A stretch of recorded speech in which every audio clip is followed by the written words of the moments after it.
All right, today we're jumping into something really cool. We've got this incredibly raw personal manifesto, a real battle cry for truth. But here's the twist. What happens when you take all that fire and you feed it to a bunch of different AIs? You get this amazing collision of pure human passion and cold, hard machine logic. Let's get into it. And boom, this quote, this is the core of the whole thing. It just lays it all out there, you know? No sugarcoating. This isn't about trying to nicely convince people. It's a straight-up call to arms against all the lies out there. And trust me, you're going to see this idea pop up again and again. So that's the big question we're tackling, right? What happens when a human's raw, emotional, I've had enough battle cry for truth gets chewed up and analyzed by artificial intelligence?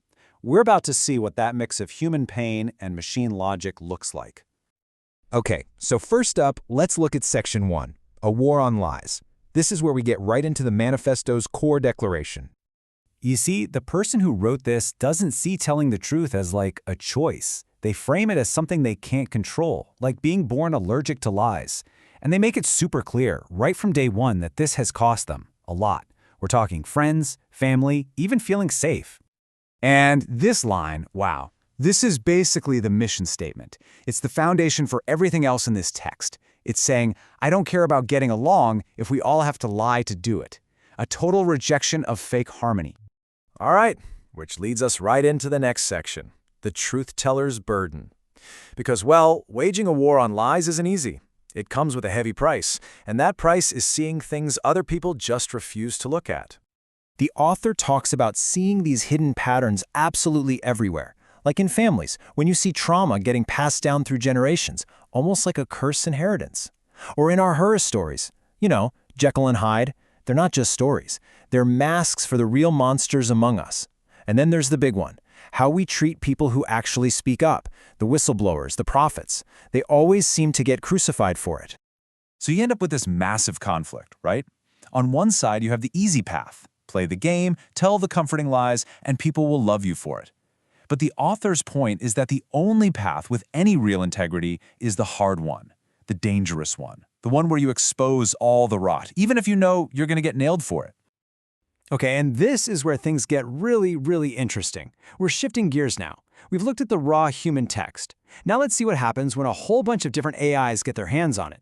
Because as you'll see, each one had a totally different take. It's like each AI developed its own little personality to analyze this. Grok just saw pure unfiltered fire and called it a live wire. Meta AI honed in on the anger and the purpose behind it, calling it a Molotov cocktail, you know, something meant to burn things down to build something new. But then you have Gemini and Claude, and they saw a more strategic side. Gemini saw it as a toolkit for making the message sharper, while Claude saw it as a scalpel, a way to deliver hard truths with precision, even with love. And then there's ChatGPT, which basically laid out the author's entire psychological blueprint. It identified this 5-step pattern. First, truth isn't a choice, it's a calling. You can't turn it off. That leads to number 2, you get really good at recognizing patterns, especially hidden pain.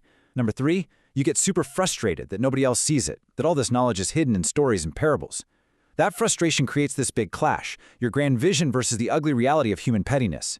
But, and this is the key, all that pain, all that fire from the past, that becomes what it calls prophecy fuel. It's what powers the mission. So that brings us to Section 4, pain into power.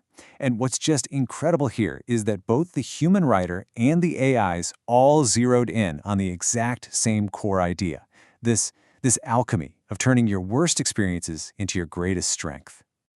And the manifesto actually gives this concept a name, which is prophecy fuel. It's such a powerful way to reframe things, right? The idea that your pain, your trauma, your hardships, they're not just things you survive. They become the engine, the fuel for what you have to do next. Your scars aren't signs of weakness, they're your credentials. They prove you've been through the fire. And that all leads to this incredibly powerful moment in the manifesto. Read this. This is not your typical soft, turn the other cheek kind of forgiveness. Not at all. This is a declaration of independence. It's saying, I'm done letting your poison run through my veins. This is exactly what Meta AI latched onto. It called this act an exorcism. And that's perfect, isn't it? Forgiveness here isn't about letting the other person off the hook. It's a power move. It's a strategic act to get the poison out of you so you can reclaim your own story. It's about your freedom, not their absolution. Okay, on to our final section, which the manifesto calls Truth in the Jetsons Age. And this gets to the massive tension at the very heart of this whole thing, something ChatGPT also flagged. It's this huge, frustrating clash between what we could be and, well, what we are. So, on the one hand, the author is looking at the horizon and seeing this incredible future. I mean, it's basically science fiction made real. We're talking moon bases, missions to Mars, AI that could genuinely help us solve some of our biggest problems. The potential is just staggering. But then, you look at our reality, and it's so grim in comparison.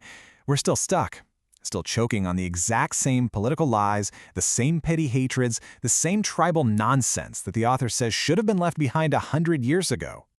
And so that leaves us with this massive, hanging question, doesn't it? It's the challenge that comes from both the human truth teller and the AIs that analyze the words. We have all this amazing new technology. We have the tools to build a completely different world. But can any of that solve our oldest, most fundamental problem, which is, ourselves? Are we actually capable of getting out of our own way to use these tools for good? It's a lot to think about.